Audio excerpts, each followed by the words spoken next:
Yang pertama ada IPJ finger yang dimana pada tangan yaitu glade-nya ada dua ke arah radial dan ulna atau lateral dan medial.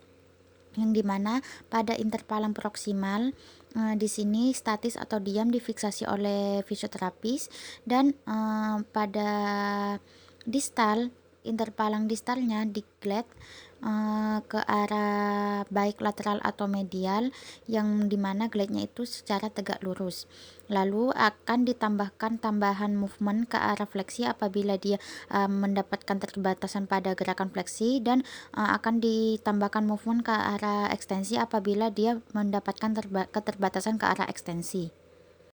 Lalu gerakan yang kedua di sini pada metakarpalnya yaitu mulligan traksinya didekatkan dengan persendian metakarpal yang dimana meminta pasien untuk rileks.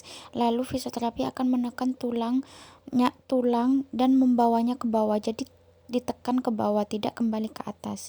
Jadi sampai fisioterapi dan pasien merasakan pergerakan dari sendi metakarpalnya. Seperti itu. Jadi diulangi untuk mendapatkan hasil maksimal agar fisioterapi ataupun pasien dapat merasakan gerakan dari sendi metakarpalnya. Seperti itu.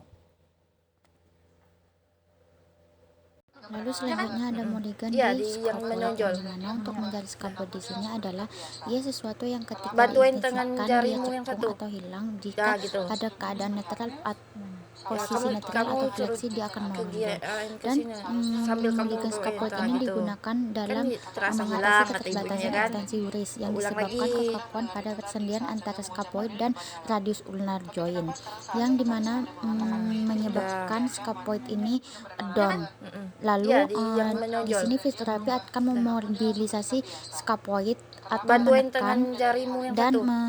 Ya gitu. meminta pasien untuk mengekstensikan. Ya kamu suruh Seperti itu. ke sini sambil kamu bawain ta gitu. Selanjutnya mulligan di proximal carpal di mana kita akan mencari sendinya dan yang satu tangan diletakkan di bawah sendi sebagai stabilisator dan yang satunya sebagai di atas untuk mendorong ke arah radial. Ya, Lalu pada apabila pasien keterbatasan LGS bisa di force baik ke arah fleksi maupun ke arah gitu. ekstensinya.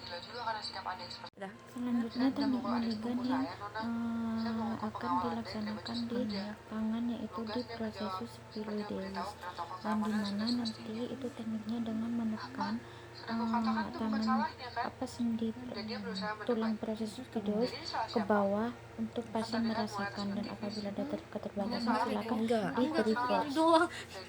Yang selanjutnya di sini untuk elbow, mulligan untuk elbow yang dimana siku dalam keadaan ekstensi dan gelitnya ke arah radial atau lateral sebagai dimana salah satu tangan fisioterapi yang dibawa sebagai fasilitator dan yang satunya untuk mengarahkan ke arah radial atau lateral. Lalu mulligan ini digunakan untuk penderita tennis elbow yang dimana posisi tangan pasien di sini prone dan bel di atas di distal sendi dari elbow yang dimana kedua tangan fisioterapi itu hanya sebagai fiksasi untuk menahan agar tangan pasien tetap dalam keadaan prone. Lalu perlahan balance-nya itu ditarik ke arah atas dan balance-nya itu berada antara peradangan yang dirasakan saat pasien mengalami tennis elbow. Jadi belnya itu tidak berada pas pada sendi elbow.